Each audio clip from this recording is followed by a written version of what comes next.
So I guess looking back to last weekend, I'd say, for the first 3 quarters, run defense seemed to be pretty stout for the most part. I think only a little over 100 yards in the first 3 quarters. What did you like about the defensive effort overall? And it seemed like some guys, I think about some of the seniors, Wayne Matthews, Terry Snow, played with a lot of effort. Yeah, I thought they came to play. I thought there was good effort. I thought there was physicality. I think they stepped up in some big moments. There was some 4th down stops. I think after the punt, and it's not technically a block because it went forward, but the punt gets hit, and they stood up there, and there was a 4th and 1 stop. So I thought there was a lot of good. Obviously, at the end of the game there, when we're attempting to get the ball back for our offense, we got to get stops there to be able to get it back and give it to them and give it a chance to go down and score. But in the first 3, there was some things that we can build on for sure. I think it's the 4th quarter as well as kind of the second straight game you guys have really been in, and you were stopped away against Minnesota, and then Penn State rattles off basically just all run plays on a 9-minute drive. How are you able to kind of finish these games off and play 60 minutes of solid defense? We got to be consistent. I think we got worn down. One's a 2-minute drill, the other one's a 4-minute drill, so they're different circumstances, different ways that you're attacked, different situations. I think you go back a couple of weeks, 2-minute drill, there were some penalties, and that was kind of really the downfall of the 2-minute drill, and then we didn't make a couple plays in the end zone. This past game, they wore us down. In the last 2 drives, they were able to move the ball. The second to the last one, it was, an 8-10 play, whatever it was. There wasn't anything major, but we got to get off blocks and we got to make plays and we got to be more stout at the point of attack. The last one, we get into a goal line defense up the field, and the reason you do that is because you're trying to get a stop to get the ball back to the offense, and one got out and there's no depth. That's the negative of going to a goal line defense. On the 40-yard line or whatever it was, but that's what you need to do to get the ball back. So we just need consistency in our performance and guys being where they're supposed to be, and then we get stops. And you guys looking at Iowa, you're obviously well versed in facing them. They're not known as an offense that is going to put 60 up every week, but they win a lot of games. So how does their offense contribute to that? Well, their team probably plays complementary football over the last 10 years, 15 years. 20 years, probably better than anyone. They're going to play really, really good defense. They're going to run the ball on offense. They're going to take shots. They're going to be efficient in the pass game, and then they're going to play outstanding special teams. And that's kind of their MO. And they put a bunch of points up multiple times this year against Wisconsin, against Minnesota a couple weeks back. So I think they do a really good job on offense. I think this is probably the best offensive line that we've seen. They can move. They're physical and they're mean. The backs are good, tight ends are good. They got more speed at receiver than they've had. The quarterback can hurt you throwing it and running it. So I think they're not. I know sometimes people have visions of what they were 3 years ago, but this isn't 3 years ago. I think they run the ball, but they're an explosive offense and can pull points up. So. You kind of briefly mentioned about the quarterback being able to run if he needs to. Is there any added emphasis with Gronowski's ability to kind of get out of the pocket, because he's shown this year leading quarterbacks for rushing touchdowns, rushing yards? How does that look like for you? Yeah, absolutely. I think there's 2 different ways that he's going to run the ball, right? One, what you mentioned is scrambling, right? You get into passing situations, and whether it's a draw or whether it's a scramble, he can kind of create.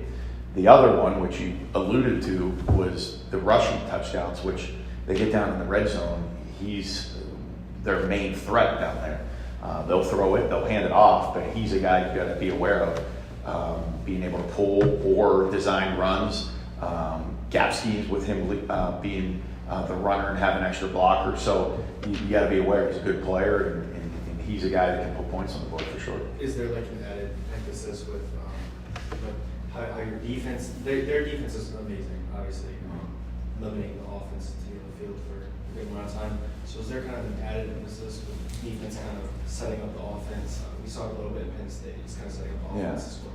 Yeah, I mean, we want to get stops. I mean, that's always the goal, right? Get 3rd down stops. The better you are in 3rd down, the quicker you get the ball back for the offense. one of the things we did well in that game last game, we were 8 for 10. Penn State was 2 for 10 on third down. So that's getting stops and getting the ball back. That's the goal regardless of who we play. Obviously, with the nature of how they play the game, they control the clock and sometimes limit possessions.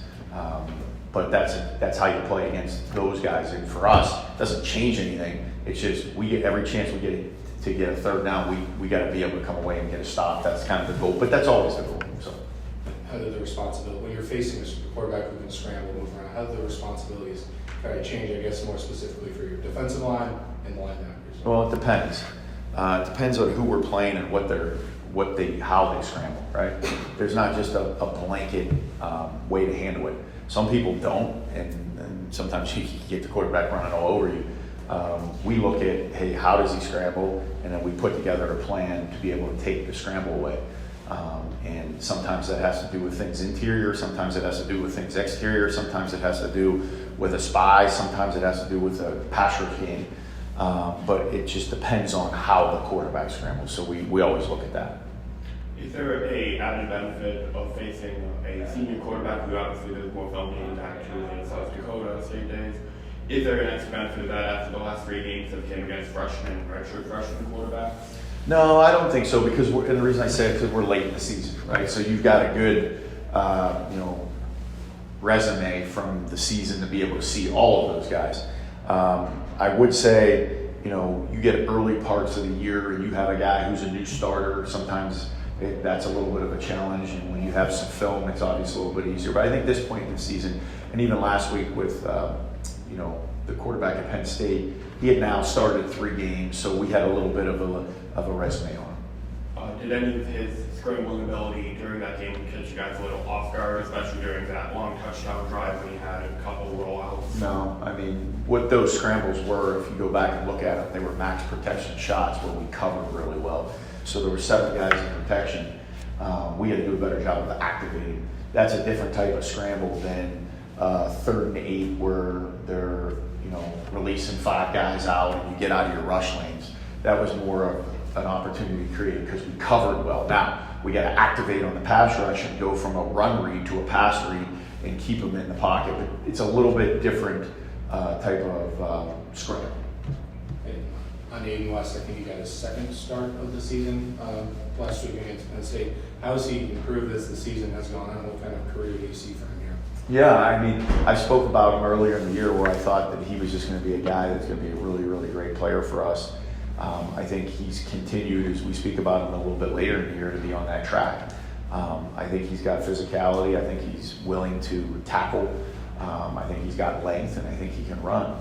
But I think I mentioned this a couple weeks ago. Like, the one thing that kind of stands out is he's just kind of like a sponge, always studying ball. And when he makes a mistake, it doesn't crush him. It's a learning opportunity for him. And so, hey, what do I need to do better? How am I going to change in the next time I'm in this situation? And then practice really hard to get better at it. So I think anytime someone's got ability, anytime someone's got intelligence, anytime someone has the ability to respond when things don't go their well, they usually get to be really, really good. And that's kind of where we see him trending down the road. When is that? Hopefully sooner than later.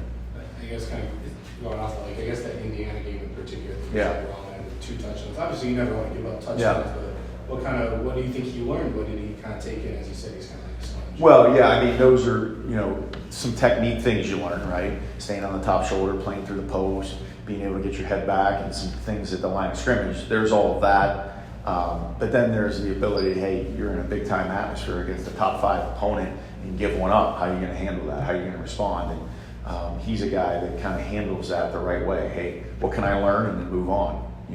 We talk to the guys about when we make a mistake, first thing you got to do is acknowledge it, right? If you don't acknowledge it, you have no chance. 2, you got to process it. Like, hey, what happened? Why did it happen? 3, what do I learn from it? And then 4, move on, right? And I think he does well at those 4 things. Jonathan mentioned on Monday that, obviously you go back to last year's game against Iowa, a game that you had a lot of success in. Try to, maybe tweak some things, of course. I'm wondering from your perspective, given the way that Gronowski kind of changes their offense slightly with his mobility, how How different is that as you go back and look at Iowa last year compared to this year? How much does that change for you? Yeah, in so, preparation? I mean, each year is its own year, right? I mean, that's the one thing that you're always preaching as a coach to your players that, you know, last year is different than this year, last week is different than this week. You got to stay in the moment. The quarterback play is a little bit different. I agree with the running element, the design runs. You know, the basis and the structure of the offense in terms of what they value and how they attack is similar. So, like any time you have a game from the year before, you look at it, you see what you did well, you see what you didn't do well, you kind of gather information, and then you look at it from that perspective. Then, hey, what does it look like this year? And then you kind of put a plan together. So, you know, but we don't get too much caught up in last year because last year's last year. And, hey, what are we going to do to stop them this year? How do you get your players motivated as they wrap up the season? What I would say is, like, if you have the right people, they're motivated at all times. Like, if you have the right coaches, they're motivated to go win a game. If you have the right players, they're motivated to go win a game. And I think the way that you kind of take that to another level is throughout this whole thing, you're constantly talking about process and you're not talking about results. And if you can have a group that's process-oriented, whether things are good or bad, you should have a similar approach. Now, that being said, there's a human element of it. I got it. There's the emotional element. But as a coach, there's a motivation factor. And then I think there's also how you handle yourself.